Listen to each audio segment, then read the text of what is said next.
नमस्कार साथियों, आज हम जिस टॉपिक के ऊपर बात करेंगे वो टॉपिक है हमारा हीट बजट।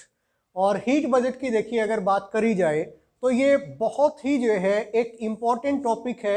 और इम्पॉर्टेंट टॉपिक इसको मैं इसलिए कह रहा हूँ क्योंकि अर्थ सरफेस पे, इसके एटमॉस्फेयर में, इसके हाइड्रोस्फीयर में, इसके लिथोस्फीयर पे और इसके बायोस्फीयर में, ये जो चारों के चारों जो स्फीयर पाए जाते हैं, इन स्फीयर्स में जितनी भी चीज़ें डायनेमिक फॉर्म में पाई जाती हैं, उन सभी के डायनेमिज्म के पीछे जो कारण है वो कारण है यहाँ सन से रिसीव होने वाली जो ये रेडिएशन है, जिस रेडिएशन को हम नाम देते हैं इंसोलेशन का, इनकमिंग सोलर रेडिएशन। ये रेडिएशन हमें सन से रिसीव होती है। अब मैं यदि बात करूं कि ये सूर्य से रिसीव होने वाली एनर्जी अगर अर्थ सरफेस को कंटिन्यूअसली रिसीव हो रही है, और अर्थ की जो एज है it is about 460 crore years old, और इतने लंबे समय तक ये एनर्जी हम रिसीव कर रहे हैं, लेकिन हमारी जो अर्थ सरफेस है, हमारी जो पृथ्वी है, वो पृथ्वी ना तो बहुत ज़्यादा अभी तक गर्म हुई है और ना बहुत ज़्यादा ठंडी हुई है। यानी ये लगातार अगर ये रेडिएशन रिसीव हो रहा है तो अर्थ सरफेस को इतना गर्म हो जाना चाहिए था कि वो तरल अवस्था में आ जाती। लेकिन आज भी अर्थ अपने टेम्परेचर को मेंटेन किए हुए है, जिसका सीधे तौर पर एक मीनिंग ये है कि अगर ये एनर्जी रिसीव हो रही है तो ये एनर्जी अर्थ सरफेस से बाहर भी जा रही है, और ये जो बाहर जा रही है इसको हम नाम देते हैं टेरेस्ट्रियल रेडिएशन का, टेरेस्ट्रियल रेडिएशन। और ये है इनकमिंग और ये है आउटगोइंग। तो ये जो इनकमिंग एनर्जी है और जो आउटगोइंग एनर्जी है, इस एनर्जी के बीच में निश्चित तौर पर definitely there exist a balance. The amount of energy that we are receiving from the sun, the same amount of energy is also radiated back to the space by the earth. That's why the temperature of the earth is not rising till now, and this balance between the incoming solar energy and outgoing terrestrial energy is known as earth's heat budget. Simply वही जो budget आप लोग पढ़ते हैं, हमारे संसद में भी पेश होता है, हमारी विधानसभा में भी पेश होता है, वही बजट, यानी कितना हमने रिसीव किया और कितना हमने वापस दे दिया, उसके बीच का जो बैलेंस है वो बैलेंस क्या है, उस बैलेंस को हम नाम देते हैं बजट का। और ये जो बजट हम यहाँ पर पढ़ रहे हैं, this budget is of the heat that is received by earth surface and also radiated back to the space by the earth surface. So this budget is called heat budget, and this energy is received by the earth and its atmosphere, therefore we are calling it earth's heat budget. So moving next, if you look at, yes, definitely there exists a balance between the amount of insolation received from the sun and the outgoing terrestrial radiation, and this balance is known as Earth's heat budget. If this heat budget doesn't work, if this balance doesn't work, in that case what happens? Either our Earth becomes progressively colder और it becomes progressively warmer. Means अगर जो energy हम receive कर रहे हैं, अगर उसका amount ज़्यादा होता आउटगोइंग रेडिएशन के कंपैरिजन में, तो अर्थ वार्म हो जाती।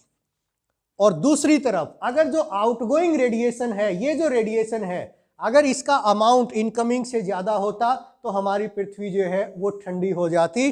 But earth is neither getting cooler neither getting warm, there that means there exists a perfect balance between this incoming sun rays and the outgoing terrestrial radiation. And this budget, basically, if we talk about, so many scientists, so many climatologists are there who have proposed their estimates on heat that we have received. Therefore, अगर आप एक किताब पढ़ेंगे, दूसरी किताब पढ़ेंगे, त्रिवार्था का पढ़ेंगे, क्रिचफील्ड का पढ़ेंगे, किसी और का पढ़ेंगे, तो उनके अमाउंट में देखिए वो जो बैलेंस की बात करते हैं, वो जो बजट की बात करते हैं, उनमें अंतर है। और अंतर इसी कारण से है कि एग्जैक्ट जो कैलकुलेशन है इनकमिंग सोलर रेडिएशन का और आउटगोइंग टेरेस्ट्रियल रेडिएशन का वो संभव नहीं है उसको मेजर करना, और इसी कारण मैं कह रहा हूं कि ये बेस्ड है एस्टीमेट्स के ऊपर। और जब हम एस्टीमेट्स की बात करते हैं तो एक व्यक्ति के द्वारा लगाया गया अनुमान दूसरे व्यक्ति के द्वारा लगाए गए अनुमान से भिन्न होता है, और इसी कारण से आपको कुछ किताबों में, हर एक किताब में जो है वो अलग अलग ये यूनिट जो है वो आपको देखने को मिलेंगी। इसलिए don't ever get confused between these things, just focus on a particular name that is written in that book, और उसी के आधार पर आप कहिए कि इस व्यक्ति के द्वारा जो बजट दिया गया है हीट का, उस बजट को हम डिस्कस कर रहे हैं। तो हम इसको जो है यूनिट्स में मेजर अगर मान लें और हम ये मान लें कि अर्थ पे जितनी भी एनर्जी हमने रिसीव करी सूर्य से, वो एनर्जी हमारी 100% है, तो वो एनर्जी कहाँ कहाँ पर यूज हो रही है। This is actually the analysis of this budget. The 30% of the energy is sent back to the space. How and by what? 6% by the dust particles, 20% by the clouds, 4% by the earth, and the total is 30% energy. 19% energy is absorbed by the atmosphere. Atmosphere में composition में हमने discuss किया था कि अर्थ का जो atmosphere है वो कुछ गैसेज हैं उसमें, जिसमें नाइट्रोजन डोमिनेट करती है, ऑक्सीजन सेकंड पे है, आर्गन थर्ड पे है, और बाकी कुछ माइन्यूट गैसेज हैं, उसमें वाटर वेपर्स भी हैं, उसमें एरोसोल्स भी हैं। तो ये सारे के सारे जो एनर्जी उनको रिसीव होती है उसका 19% एब्जॉर्ब करते हैं। And if we add 30 + 19 it is equals to 49% energy. सो जितनी मात्रा में सन से हमें एनर्जी रिसीव हो रही थी, हमारा जो एटमॉस्फियर, क्योंकि अर्थ के आउटर एटमॉस्फियर पे वो एनर्जी रिसीव होती है, solar constant is 1.94 gram calorie per minute per square centimetre area of the outer atmosphere. लेकिन उस आउटर एटमॉस्फियर और अर्थ सरफेस के बीच में एटमॉस्फियर की बहुत सारी लेयर हैं, ट्रोपोस्फियर उसमें है, स्ट्रेटोस्फियर उसमें है, मेजोस्फियर उसमें है। तो ये सारे के सारे जो स्फीयर हैं ये अपना अपना जो है तरीके से प्रभावित करते हैं, और 49% जो एनर्जी है वो कंज्यूम हो जाती है या फिर वो रिफ्लेक्ट बैक कर दी जाती है अर्थ पे पहुंचने से पहले, और अर्थ रिसीव करता है 51% of the energy that is received at the outer surface of our atmosphere। हमारे वायुमंडल के बाहरी आवरण पे, उसके बाहरी सिरे पे जितनी मात्रा में एनर्जी हम रिसीव करते हैं उसका 51% अर्थ सरफेस तक पहुंच पाता है। एक डायग्रामेटिक एनालिसिस हम जो है वो देख लेते हैं। तो यहाँ पर अगर हम बात करें, this energy is 100% that we are receiving from the sun. So क्या घटित हो रहा है, 6% energy is reflected back by the atmosphere through the process of scattering. हमने जब एटमॉस्फेयर के इफेक्ट की बात करी थी तो हमने एक बात जरूर और भी करी थी, और वो करी थी रेले स्कैटरिंग। आसमान का दिन के समय नीला दिखाई देना, सारा का सारा ब्लू लाइट को स्कैटर करता है। तो वही जो स्कैटर्ड लाइट है वो टोटल इनकमिंग सोलर रेडिएशन का 6% जो है वो वापिस अंतरिक्ष में भेज रही है। फिर ये एनर्जी जब और नीचे की तरफ आती है तो क्लाउड कवर जो है, आप जब अर्थ सरफेस को देखेंगे तो आप पाएंगे इसका बहुत सारा जो हिस्सा है हमारे वायुमंडल का वो बादलों से ढका हुआ है, और बादल अपने बाहरी आवरण से, ऊपरी धरातल से, यानी यहाँ पर क्लाउड अगर है और ये एनर्जी आ रही है तो ये एनर्जी को वो रिफ्लेक्ट करेंगे, और कितनी को करते हैं, टोटल जो हमने सन से रिसीव करी है उसका 20% पार्ट जो है वो क्लाउड कवर के अपर सरफेस से रिफ्लेक्ट बैक हो जाता है। और फिर एनर्जी जो अर्थ सरफेस पर पहुंचती है वो एनर्जी अर्थ सरफेस का जो स्नो कवर्ड एरिया है और जो स्मूथ सरफेस है, इन दोनों सरफेस से उस एनर्जी का 4% भी जो है वो रिफ्लेक्ट बैक हो जाता है। यानी इनका अगर हम बात करें तो this is the 30% of the total energy. 100% का 30% ये है, और ये 30% एनर्जी वो है जो अर्थ सरफेस पे कोई इम्पैक्ट नहीं डाल पाती, ना वायुमंडल पे इसका कोई इम्पैक्ट आता है, ना अर्थ सरफेस पे आता है, बल्कि ये एनर्जी बगैर कुछ किए वापस जो है वो स्पेस में भेज दी जाती है। उसके बाद जो हमारा वायुमंडल है, उस वायुमंडल में कुछ जो हमारे डस्ट पार्टिकल्स हैं, क्लाउड कवर हैं, तो ये जो है वो लगभग 19% जो एनर्जी है उस एनर्जी को एब्जॉर्ब करते हैं। यानी ये जो हमारा ये क्लाउड कवर है, ये क्लाउड हमारे जो वाटर वेपर्स हैं वो इनकमिंग सोलर रेडिएशन का 16% एब्जॉर्ब कर लेते हैं और जो क्लाउड कवर है वो 3% कर लेते हैं और टोटल यहाँ पर आता है 19%। This what I was talking about. इस फिगर को याद जरूर रखिएगा, ये इंपॉर्टेंट फिगर है, थोड़े समय बाद इसका डिस्कशन हम जो है वो करेंगे। तो यहाँ तक जो है यानी ये जो अर्थ सरफेस है, इस अर्थ सरफेस तक आते आते जो 49% जो एनर्जी है वो कम हो जाती है और 51% एनर्जी जो है ये अर्थ सरफेस टोटल एनर्जी का रिसीव करता है। उस एनर्जी को अर्थ सरफेस एब्जॉर्ब करता है और जब एब्जॉर्ब कर लेता है तो एब्जॉर्प्शन के बाद उसका टेम्परेचर इंक्रीज होता है और जब किसी भी वस्तु का टेम्परेचर 0 डिग्री केल्विन से ज़्यादा होता है तो वो उस पदार्थ की सतह से, उस सब्सटेंस से एनर्जी रेडिएट होती है और ये जो रेडिएशन होता है ये अर्थ सरफेस से, ये जो 51% एनर्जी है ये 3-4 रूपों में जो है यहाँ से निकलती है। पहला देखिए, अगर मैं बात करूँ तो ये जो एनर्जी अर्थ सरफेस ने रिसीव करी ये कंडक्शन प्रोसेस में लगभग 7% एनर्जी सेंसिबल हीट के रूप में, धरातल गर्म हो गया, हवा उसके संपर्क में आई, वो हवा गर्म हुई, गर्म हवा हल्की हुई, हल्की होकर ऊपर उठी, ऊपर की ठंडी हवा ने उसकी जगह ले ली, वो लेयर फिर गर्म हुई। तो इस तरीके से और कन्वेक्शनल करंट के रूप में भी 7%, जो इस 51 का 7% है वो एनर्जी निकलती है। और इसके साथ साथ अगर जो है वो बात करी जाए तो 23% जो एनर्जी है अर्थ सरफेस का 70% एरिया वाटर कवर्ड एरिया है और 70% वाटर कवर्ड एरिया पे, ये 51% एनर्जी का जो है वो 70% वाटर कवर्ड एरिया पे गिरती है। और वाटर का नेचर हमें पता है कि जब इसके तापमान में वृद्धि होती है तो ये अपना रूप बदल लेता है, ये लिक्विड स्टेट से गैसियस स्टेट में आ जाता है। और इस 51% यानी ये जो टोटल एनर्जी आई, हम इस 51% एनर्जी में से 23% एनर्जी जो है वो अर्थ सरफेस से वाटर वेपर्स के रूप में, लेटेंट हीट के रूप में एटमॉस्फेयर में रिलीज होती है और 21% एनर्जी का रेडिएशन होता है अर्थ सरफेस से। यानी यहाँ पर 21%, यहाँ पर 23% और यहाँ पर 7% और टोटल इसका आता है 51%।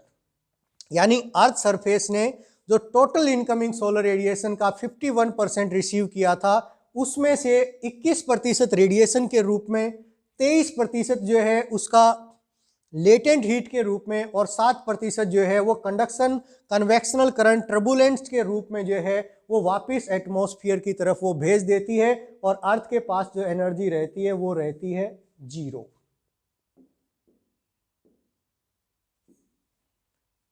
51% एनर्जी का एनालिसिस जो है एक बार फिर से अगर उसको देख लिया जाए तो हमने क्या रिसीव किया, वी हैव रिसीव्ड 51% एनर्जी।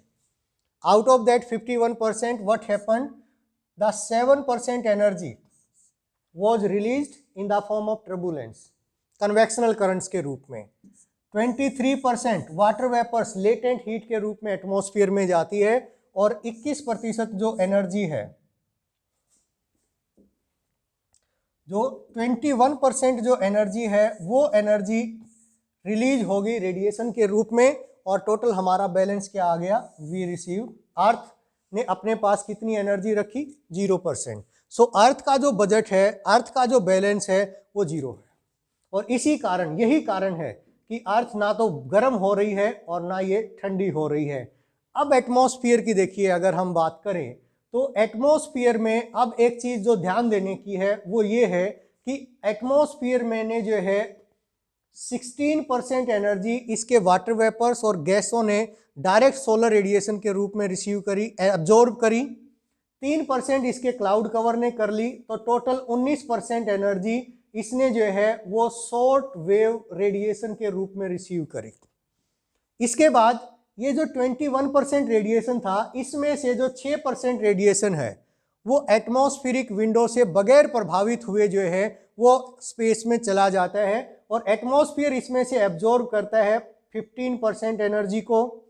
ये जो 7% एनर्जी हुई आई, इसको एटमॉस्फेयर ने एब्जॉर्ब किया और जो ये एनर्जी आई 23% जो एनर्जी ये लेटेंट हीट के रूप में ये एटमॉस्फेयर में आई और एटमॉस्फेयर का कंटेंट देखिए, अगर अब हम एटमॉस्फेयर के कंटेंट की बात करें तो एटमॉस्फेयर के पास एनर्जी कितनी कंटेन होगी?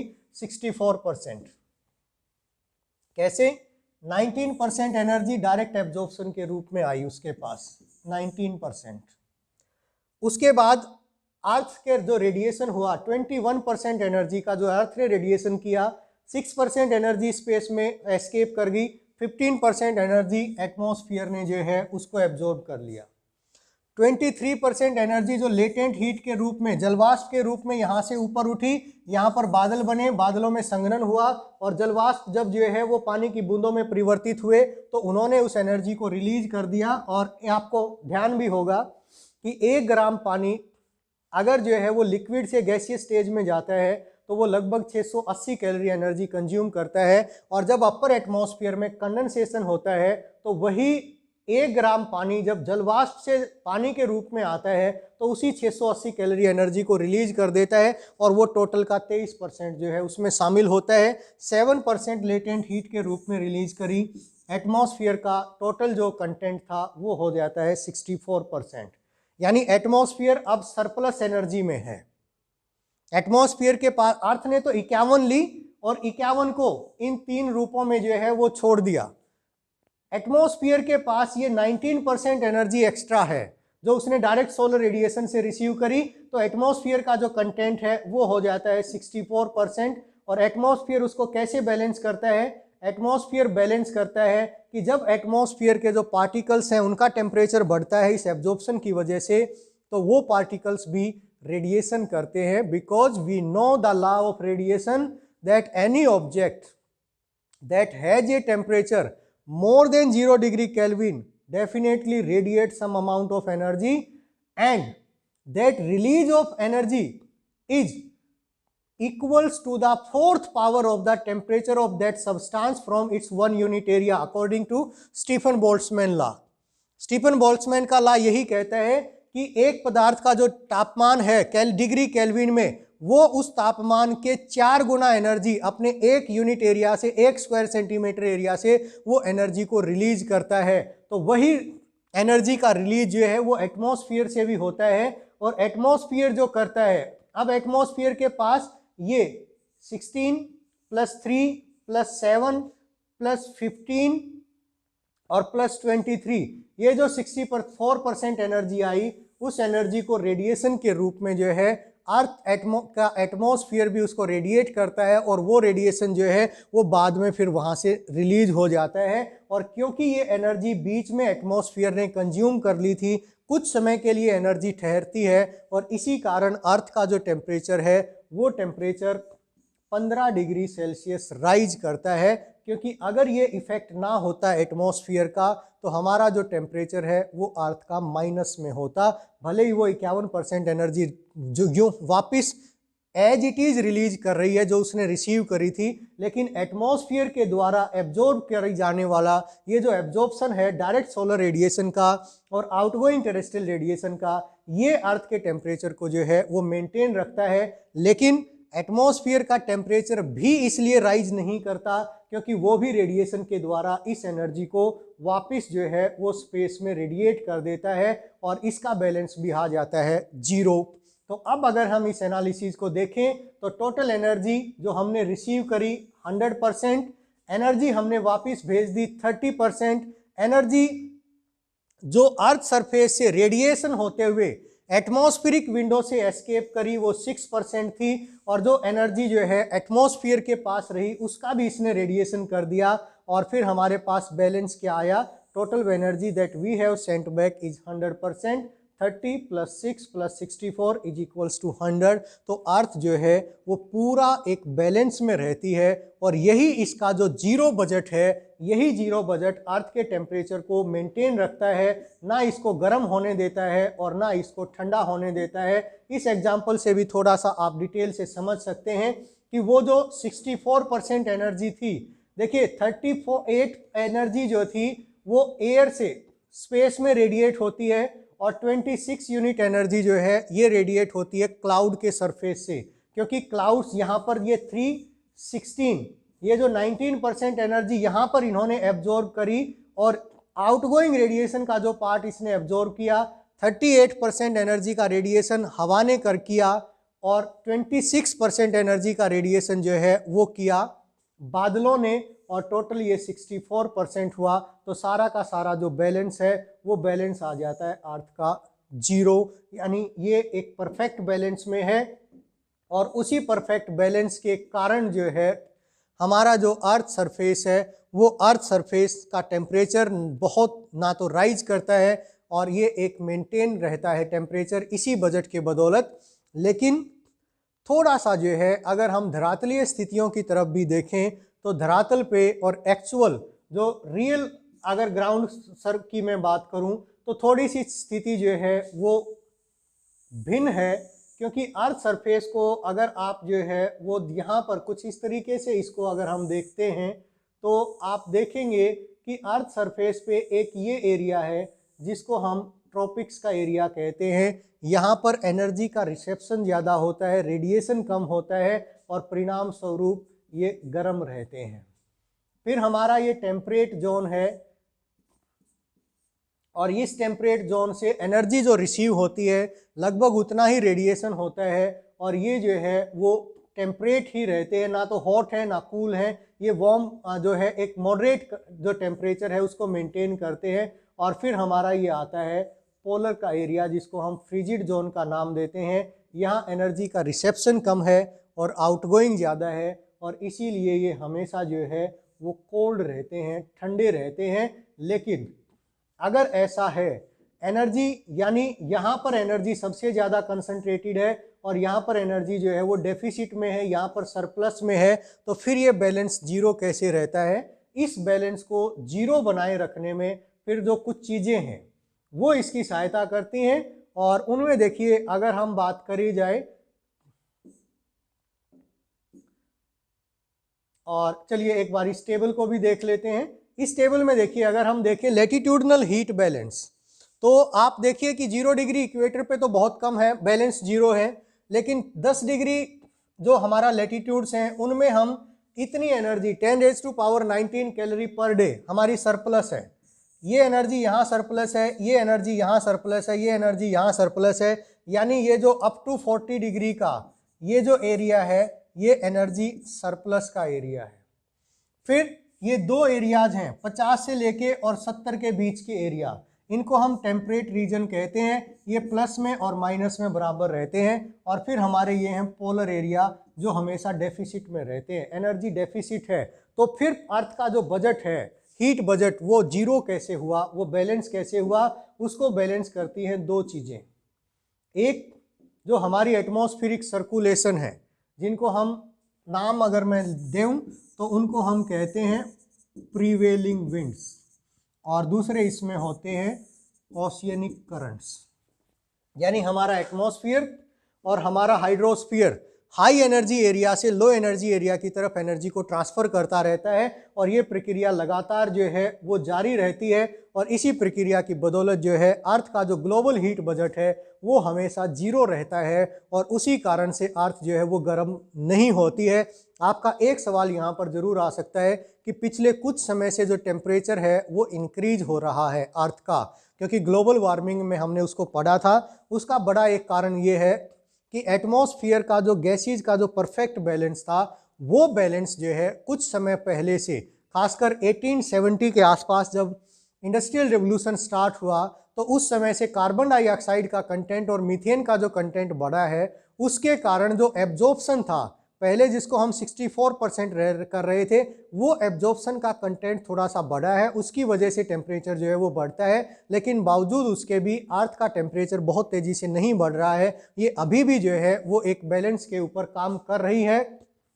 सो this is all about the heat budget and again I request some of the viewers जिन्होंने अभी तक इस चैनल को सब्सक्राइब नहीं किया है तो प्लीज़ आप भी सब्सक्राइब का बटन जो है वो दबाइए और जो बाकी और जो ज्योग्राफी के स्टूडेंट्स हैं उनके साथ भी इसको शेयर करिए। Thank you very much.